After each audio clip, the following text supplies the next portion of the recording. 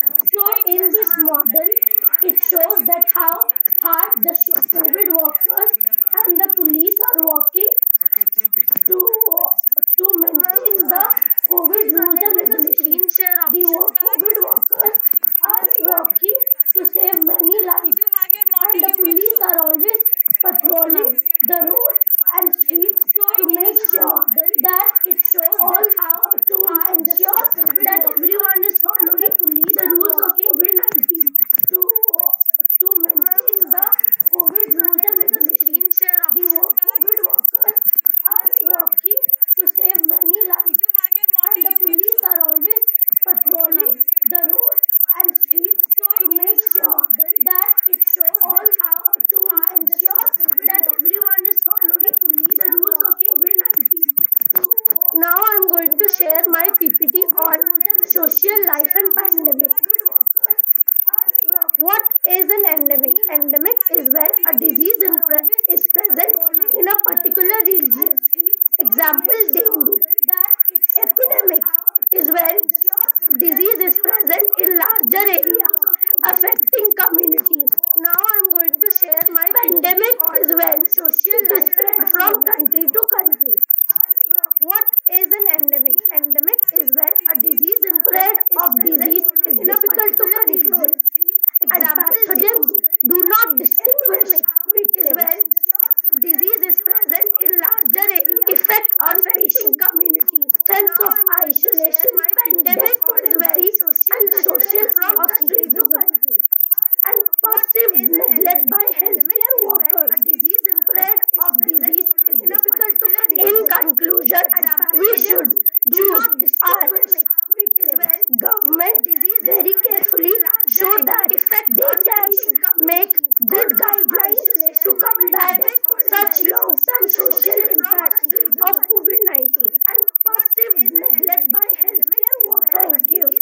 Spread of disease is difficult to control. In conclusion, we should choose our government very carefully so that they can Thank you, IC, make for your good good presentation. guidelines You have to prepared a combat good model. such long-term And there is, social I think, some impact voice of problem. COVID-19. But Yes, you sir. I'm actually suffering from sore throat. Thank you. okay. But you are presenting well and your model is good. In conclusion, Okay. we should And can you tell me how can in this pandemic situation we can maintain or continue our social nexus between our family members and society? We can do video calls or Some voice meet up problem. online. Yes, sir. I'm Only actually one suffering suggestion. from sore throat, and we can But you are presenting also well and your model talk is to good. them on phone Okay. calls And every day can you tell me and how keep can in this connected with pandemic them. situation we can maintain okay, thank you for your presentation. Social nexus between our family members and The next society? team is of Shreyas We Naik can and do Satya video calls Sashwat or Bhanja meet up with the online. topic Yes, sir. Democracy's I'm actually Oxygen. One suffering suggestion. from sore throat, and we Shreyas can and Satya, also switch on your videos. talk to them on Yes, phone ma'am. calls Yes, you are audible every and day visible. You can and start. keep connected Yes, with them. ma'am. Ma'am, I will share the Okay, screen. thank you for your presentation. Now you show your model. Nexus between our family Okay, members The and ma'am. No, next ma'am. team One is role of play is Shreyas there for Naik and that. Satya Sashwat Bhanja with the topic Democracy's Oxygen. one suggestion. Yes, ma'am. And we Shreyas can and Satya, switch on your videos. talk to them on Yes, phone ma'am. calls. Yes, you are Communism is audible and democracy, visible. but the You can human start. body needs oxygen. Yes, good evening, ma'am. I will share the Okay, screen. thank you for your presentation. Now you show your model. Of class 9D. Now we are going to The next ma'am, team one is role of on the Shreyas Naik and democratic Satya oxygen. Sashwat Bhanja Now let us start our with the project by topic video play. Democracy's Oxygen. One suggestion. Yes, ma'am. And we Shreyas can and Satya, switch on your videos. to them on Yes, phone ma'am. calls. Communism You are is audible and democracy, visible. but the You can human start. body needs oxygen. Yes, good evening, ma'am. I will share the screen. Thank you for your presentation. Now you show your model. Of class 9D. Oh no, what is The happening? next team is of Shreyas Naik I and am not Satya doing well. Sashwat Bhanja What with the I will do, topic I cannot Democracy's understand. Oxygen. Please, somebody help me. Shreyas and Otherwise, Satya, I may switch on your die. videos. Please help me. Without oxygen, I cannot You stay are audible alive. and visible. You Please can help. start. This is the importance of oxygen in our Now you life. show your model.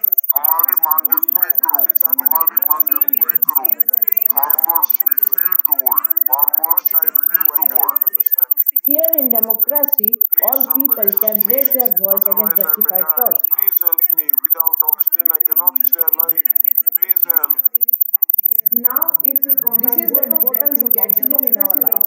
And its freedom. हमारी मांगे पूरी Now let करो us know about हमारी freedom. मांगे पूरी करो Freedom is farmers the will power lead the or world right to farmers act, will right to lead the speak, world or right to think. Here in democracy, all people can raise their voice against justified cause. please help me without Government. oxygen I There are cannot mainly stay six alive fundamental please rights help guaranteed by democracy to us in Article 19 of Indian Constitution. The six fundamental rights are right to equality, right to freedom, right against exploitation, right to freedom of religion, cultural and educational rights, right to institutional democracy. Right to freedom is one of the most fundamental rights assured by Indian Constitution. For that reason, we have taken many right to freedom for our discussion of our project. Now let us know more of right to freedom in detail. Right to freedom includes freedom of speech and expression, assembly, association, or union, or cooperative movement, residence, and right to practice any profession or occupation. There are mainly some laws as follows. Citizens getting assembled anywhere in India without carrying weapons or arms with them. Freedom of speech and expression in which restrictions are being executed by Government of India. The freedom to form cooperative societies, associations, or unions. Some restrictions are being imposed by the government for the morality and sovereignty of India and interest of public. Freedom to settle down and reside in India. Some restrictions in order to protect the tribal people. Some limitations on the people moving and settling down in Jammu and Kashmir are different. The freedom to travel to any part of India and control epidemics, reasonable restrictions can be implemented for public safety. Freedom to practice any occupation or profession of their choice. Citizens of India can opt for any career they want to do. Now, my friend Satya will describe more about in protest. A protest is a public expression of objection, disapproval, or dissent towards an idea or action, typically a political one. Protest can take many different forms, from individual statements to mass demonstrations.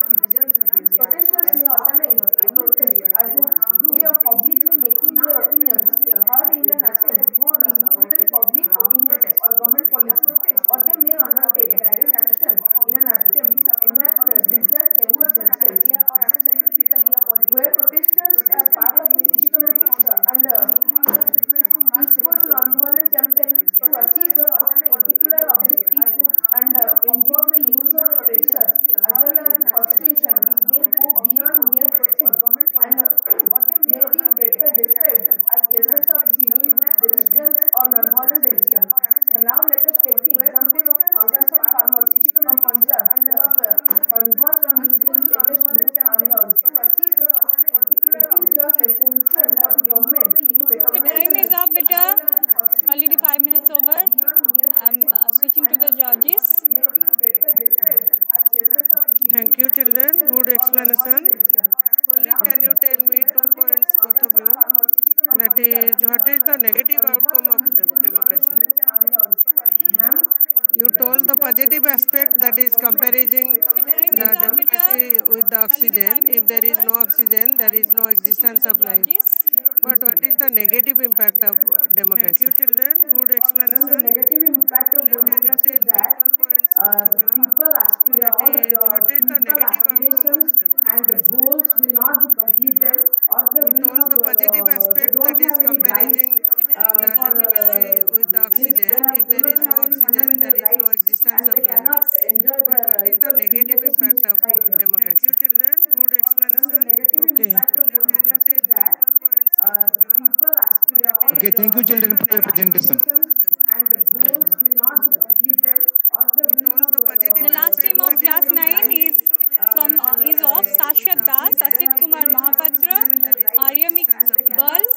But Saurabh what is the Sekhar negative Samal with impact the of topic democracy? Globalization and Indian economy. Okay.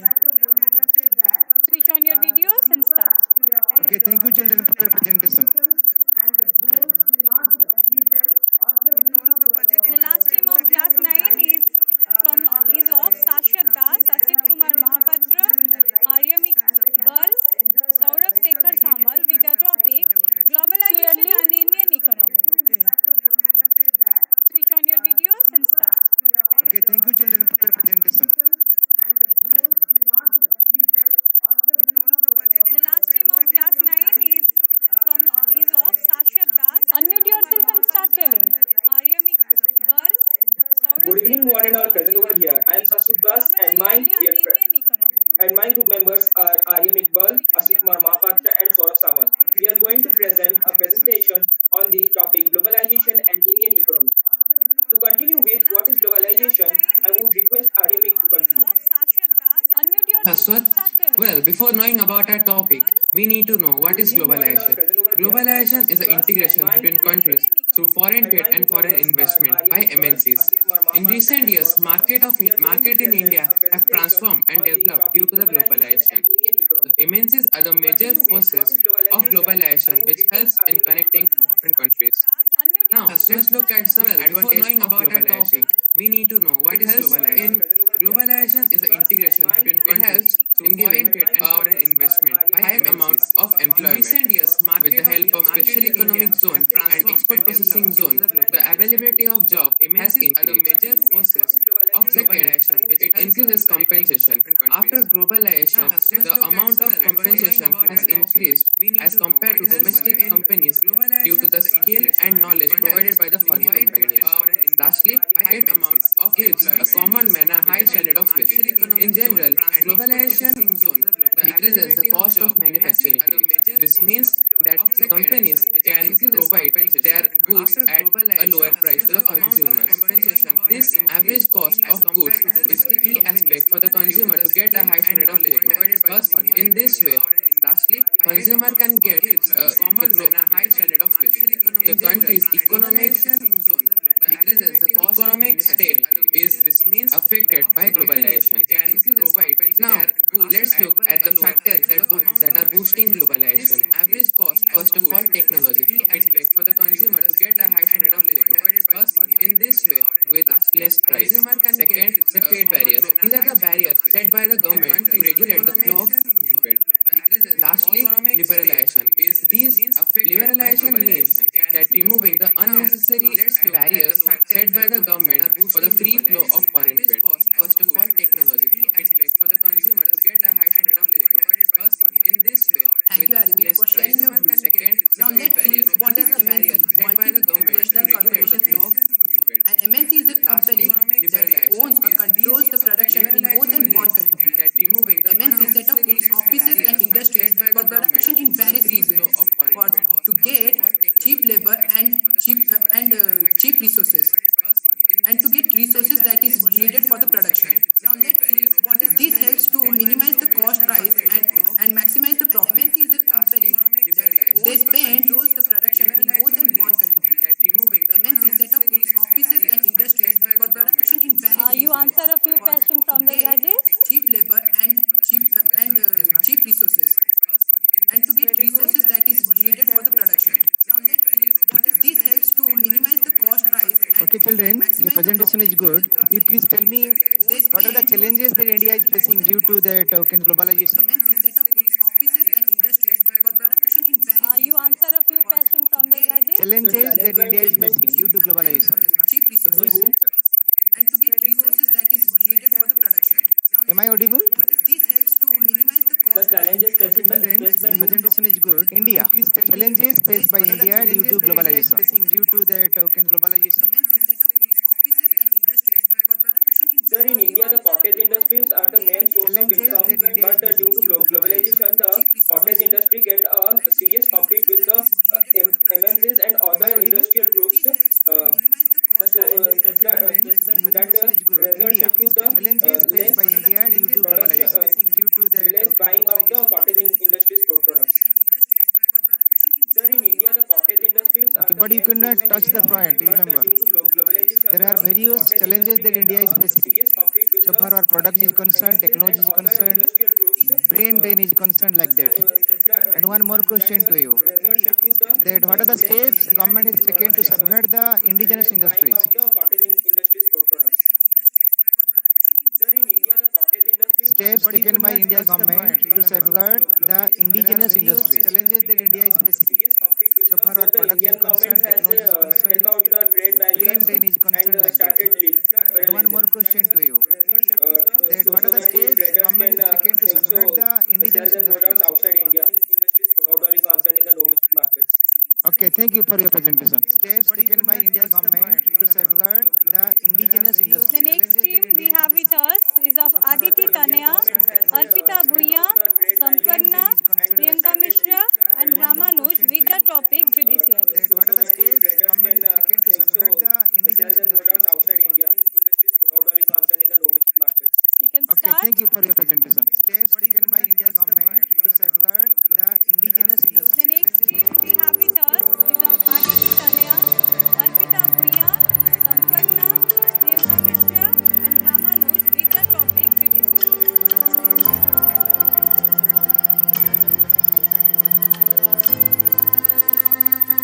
Okay, thank you for your presentation.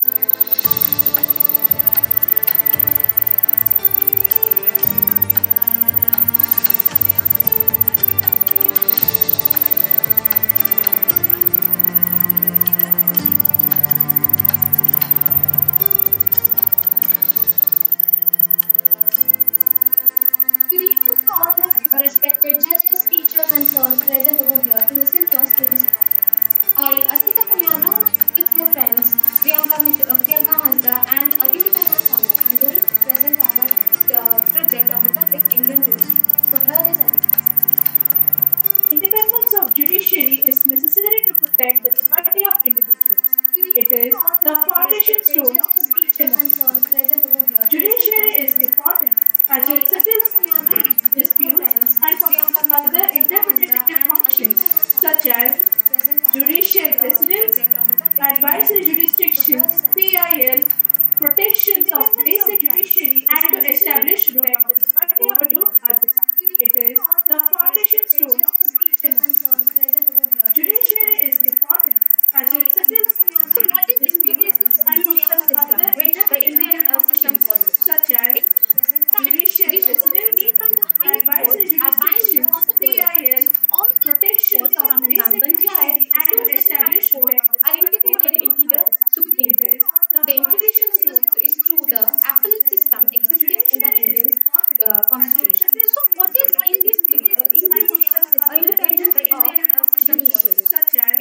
It means judicial that precedents, the judiciary advisory is absent from any jurisdictions, interference PIL, from the legislative protections and of the basic rights, executive. and to establish rule of So the law. here is Over the to structure It is of the the Indian foundation judiciary. stone So is through the appellate system existing in the Judiciary is Indian important as it constitution. So settles what is disputes Indian and performs appointment other of Supreme interpretative Court judges functions and the such High as Court judges? The Supreme Court currently consists of 31 judges including the legislative, and it can contain up to 34 judges according to the provisions of the constitution till now. The High Court judges may vary from state to state. If the parliament may increase the additional judges if required to clear the pending cases. The appointment of judges has never been free from any political controversy. So there is a convention that the senior most judge of the Supreme Court is appointed as the CJI. But yet there are some exceptions. You recognize this person. Yes, he is the constitution. It is in 1973 that A.N. Gray during the Prime Administration of Indira Gandhi was appointed as the CJI superseding three senior judges of the Supreme Court. Over to Aditi. the process by which the CGI is removed is known as impeachment. Whereas Justice V. Ramaswamy was the first CJI of Punjab Haryana High Court to be impeached, but it wasn't successful because it didn't got a two-third majority from the House. Over to Arpita. The process by which Jurisdiction the and CGI function is of the removed Supreme Court is and known High as Court. impeachment. Judicial function. Whereas The Justice original V. jurisdiction. Ramaswamy was the first CJI The of appellate Punjab Haryana jurisdiction. High Court to be impeached, but it wasn't The supervisory successful jurisdiction. because it didn't got a two-third majority from the House. Over to They acting as the custodian of the the constitution, process that by is the which power the of judicial CJI is review. removed is known as Here Hence, the maturity of judicial review. The original V. jurisdiction. Ramaswamy was the first CJI The of appellate Punjab courts, High they Court acting as the guardian of the but fundamental it rights wasn't and they can sufficed to issue its writs too. extent. It didn't got a two-third majority from the House. They acting as the custodian of the constitution. They also act as court of record.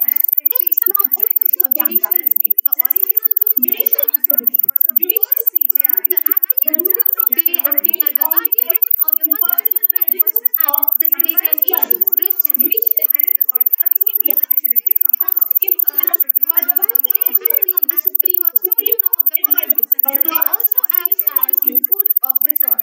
Hence, the maturity of judicial review. The original jurisdiction. The appellate courts, they acting as the guardian of the fundamental rights and they can issue writs too. But in argument, the court asked if the judgments may be personal or of selfish motive and consequences harm the public at large.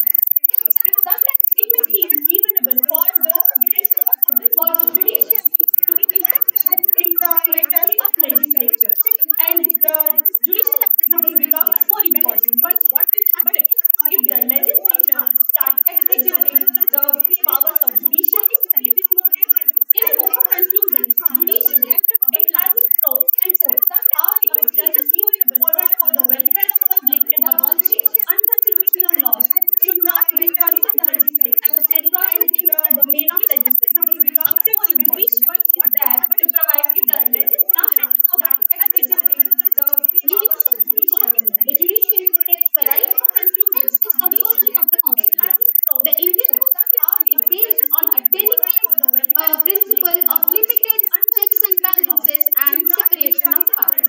There are conflicts between the parliament and judiciary on some matters like the right to property. It was the Article 13 versus the Article 368. During the period 1953 and 73, the controversy became very serious. Like in 1973, the case and Sarati case, which was a landmark case. The time is up. The parliament and judiciary on some matters So like now the all of you need to answer a few it was questions. the Article 13 versus the Article 368.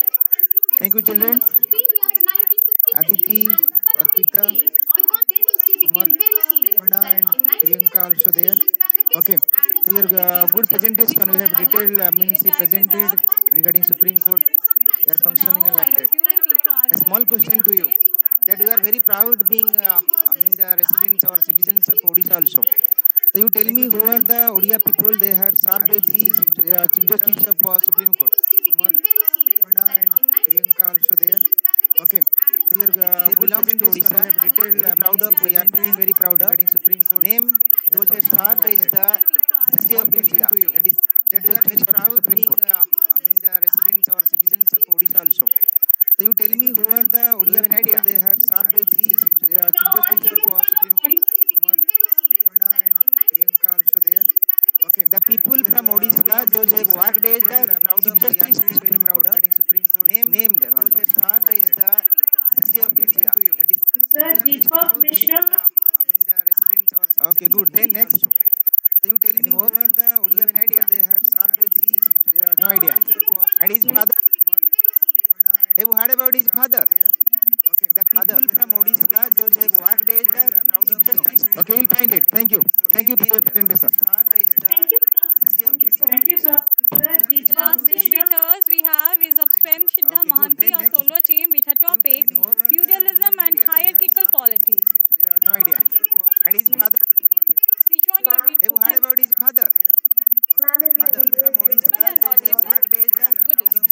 Okay, you'll find it. Thank you. An Thank you for your eventful presentation. evening to respected judges and my Thank fellow you, sir. participants. Sir I am Deepak Last team Sweshwara with us we Mohanty of have is of Standard Swam 11 Shidda Mahanti, Humanities a solo on this team with a virtual topic platform of gathered here feudalism the and annual hierarchical topic polity. display going No to idea. present the And topic his father. feudalism, a Sichuan, hierarchical we Have you heard polity. about his father? Vijay, you Feudalism. adjust Ma'am, is my you video little is bit you visible? go back so that you will be visible along with your Okay, motto. you'll find it. Thank you. An Thank you for your eventful presentation. evening to feudalism was a system in European medieval Last team society. with It us we started have from is of 5th to Swam 15th Shidda Mahanti, century a with solo team with a establishes topic and economic, feudalism legal, and hierarchical to the social relationships that existed in feudalism. The term feudalism has been derived from a German word named feud, which means a piece of land. In agricultural studies, we can define feudalism as an agricultural production between lords and peasants. Due to socio-economic and political changes, the Western Europe was divided into three orders. First is the Christian priests known as the clergy, second the landowning nobles, and the third means third order consisting of the middle class such as businessmen, court officials, lawyers, as well as the peasants, artisans, and landlords. So let's come to the first order, that is the church. The church played a major role in influencing the medieval European society. The Catholic Church has its own laws, its own land, and it could divide taxes. Apart from clergymen and women, there were a few groups of Christians known as monks, as well as the religious community known as monasteries. Then let's come to the nobles. The nobles enjoyed a privileged status in the society. They played a central role in the social process just because they controlled the land, which led to the outcome of a system known as vassalic system. The vassalic system is a system where the king is linked to the people. The nobles were the vassals to the king, whereas the peasants were the vassals to the landlord. Due to frequent war when localized in Europe and due to shortage of amateur peasants led to the rise of new group of people known as the knights. These knights worked for more than one lord, but yes, their main loyalties were towards their own lord. At last, we would like to come towards the third order. The third order consists majority of population of people. The peasants were of two kinds. One is the free peasants and other is the unfree peasants known as the knights. Free peasants held their farm as the tenant of the land plot, whereas the unfree peasants cultivated a plot of land but exclusively belonged to the lord. Without lord's permission, they were not allowed to take any decision. Neither they were allowed to get out of the minority peace and work. At last, I would like to say that expansion in agriculture was accompanied with growth of population, trade and town. Though the town of the Roman Empire was deserted and ruined, but yes, after there was a rise in agriculture, towns developed. There is a popular saying that town makes peace, which at last led to the emergence of shopkeepers, merchants, and bankers who formed the fourth order. Here we can see that the Scandinavian merchants from North Sea are exchanging furs and hunting. With this, I would like to end our presentation. Thank you for your patience. Towns developed. There is a popular saying that Very nice project and good explanation. last led to the emergence of shopkeepers, merchants, and Thank you, bankers Samshida, who for your good formed the presentation. fourth order. Could you please tell me, is the feudalism is also existing in Odisha? With this, I would like to end our presentation. No, sir. Was it there in earlier time? There is a popular saying that Very nice project and I'm good not sure explanation. about that, but I can say it was not there. Thank you, Samshida. Is it there now in the rural area? May not be in the urban area. In the rural area, feudalism is also existing in Odisha. So it's prevailing, but those cases are not coming in front of our eyes. Like Was it there in some earlier are time? exposed, and some are not exposed. We can't say about that. But so far the feudalism is concerned, the term is if we apply in the present scenario, may not be in the bureaucracy also it is existing now. In the bureaucracy, you see there are different, you can say level of, you can say employees or the government servant. In modern time, this is working as a feudal structure. They are not allowing for the common people to come forward. If you analyze it, verify it, and if you see different sources, you can get it. Okay, thank you for your beautiful presentation. In the bureaucracy also it is existing now. In the bureaucracy, Thank you there so are much. different, you can say level of, With you this, can say employees. we or came the to an government end of the servant. social science project display of Modern today, time, of this this is year. working as a feudal structure. And I express. Now I say thank you to everyone who was present, all the participants. Thank you to you. With this, I invite the coordinator of Social Science Department, Dr. Stitapragya Mishra, to give the vote of thanks. Over to you. And I express. Now I say thank you to everyone who was present, all the An participants. individual Thank you to you. With this, has not I started invite living the coordinator of until Social Science Department, Dr. Stitapragya he Mishra, has risen give the vote of thanks. to Over to you. And I broader concern of all humanity from that of say thank you to individualistic everyone who was concern. present, all the An participants. individual. Thank you to you. Good evening to Has all. not Started living.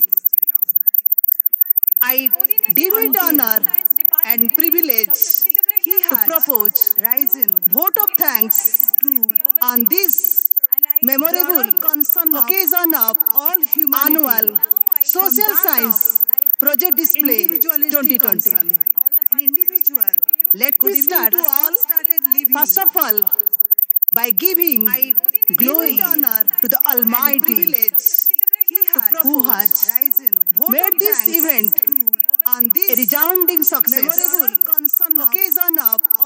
I express my heartfelt gratitude to our Reverend Chairman Sir, Sri Sarat Chandra Misra, for his unstinted support. From the depth of my heart, I owe my gratitude to our Reverend Principal Sir and Regional Director, Dr. Kesav Chandra Satpathy, for its expert and able guidance. I express my gratitude to the respected academic coordinator ma'am, Mrs. Indira Bhattacharya, for her constant advice throughout. Dr. Kesav Chandra Satpathy, I feel it privilege to express my gratitude to the guest of the day and the judges to the respected despite their busy schedule have found time to grace the occasion and to give their valuable judgment on this social science project display. I express my gratitude to all my respected supervisors for their constant vigilance and guidance. I owe my attitude to the media and computer department for their active involvement to spread the event across India and to connect the healthy hearts who work behind the screen. I express my attitude to all the faculty members and the teachers of Social Science Department for their constant effort to make this program an eventful one across India. I express my gratitude to the music department and art department for making this event a colorful one. The faculty members and the teachers express my heartfelt thanks to all the parents watching this event on this virtual platform and their efforts to help the budding stars to prove their talent. And my great thanks to all the children, the shining stars who got opportunity to express, to exhibit the inherent talent. And they are the real heroes of this mega episode of Social Science Project Display. I express my gratitude to all the persons, all the members who directly, indirectly involved to make this program grand. And they are the real heroes. Finally, I express my thanks, my heartfelt gratitude to all of you for their cooperation.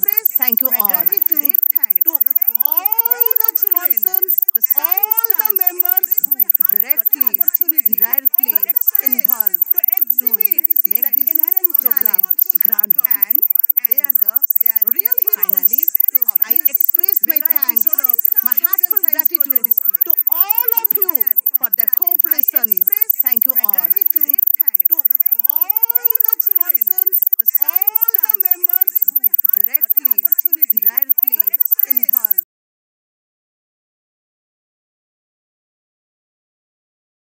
To exhibit